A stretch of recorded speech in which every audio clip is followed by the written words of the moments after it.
ایک شخص اندھیری رات میں فجر کی نماز پڑھنے کے لیے گھر سے نکلا۔ اندھیرے کی وجہ سے اسے ٹھوکر لگ گئی اور وہ منہ کے بل کیچڑ میں گر گیا۔ کیچڑ سے اٹھ کر وہ گھر واپس آیا اور لباس تبدیل کر کے دوبارہ مسجد کی طرف چل دیا۔ ابھی چند قدم ہی چلا تھا کہ دوبارہ اسے ٹھوکر لگی اور وہ دوبارہ کیچڑ میں گر گیا۔ کیچڑ سے اٹھ کر وہ پھر دوبارہ اپنے گھر گیا، لباس بدلا اور مسجد جانے کے لیے دوبارہ گھر سے نکلا۔ جیسے ہی وہ اپنے گھر سے باہر نکلا تو اس کے دروازے پر اسے ایک شخص ملا جو اپنے ہاتھ میں روشن چراغ تھامے ہوئے تھا۔ چراغ والا شخص چپ چاپ نمازی کے آگے مسجد کی طرف چل دیا۔ اس مرتبہ چراغ کی روشنی میں نمازی کو مسجد پہنچنے میں کسی دشواری کا سامنا نہیں کرنا پڑا۔ وہ خیریت سے مسجد پہنچ گیا۔ مسجد کے دروازے پر پہنچ کر چراغ والا شخص رک گیا۔ نمازی اسے چھوڑ کر مسجد داخل ہو گیا اور نماز ادا کرنے لگا۔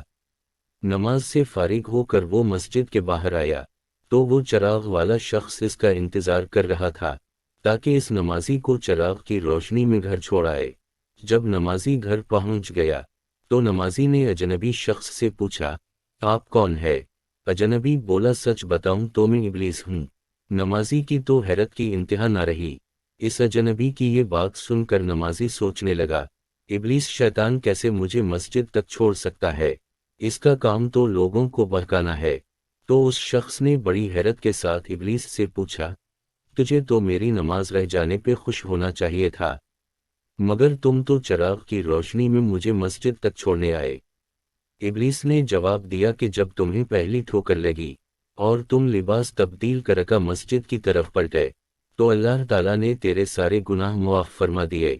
جب تمہیں دوسری ٹھوکر لگی تو اللہ تعالیٰ نے تمہارے پورے خاندان کو بخش دیا، جس پر مجھے فکر ہوئی کہ اگر اب تمہیں ٹھوکر لگی تو اللہ تعالیٰ کہیں تمہارے اس عمل کی بدولت تمہارے سارے گناہوں کی مغفرت نہ فرما دے، اس لیے میں چراغ لے کر آیا ہوں کہ تم بغیر گرے مسجد تک پہنچ جاؤ۔ اس شخص نے جیسے ہی یہ بات سنی تو اس نے اللہ تعالیٰ کی بارگاہ میں اپنا سر جھکا کر اللہ کا شکر ادا کیا۔ تو دوستو، یہ ہے ہمارے رب کی شان۔ سبحان اللہ۔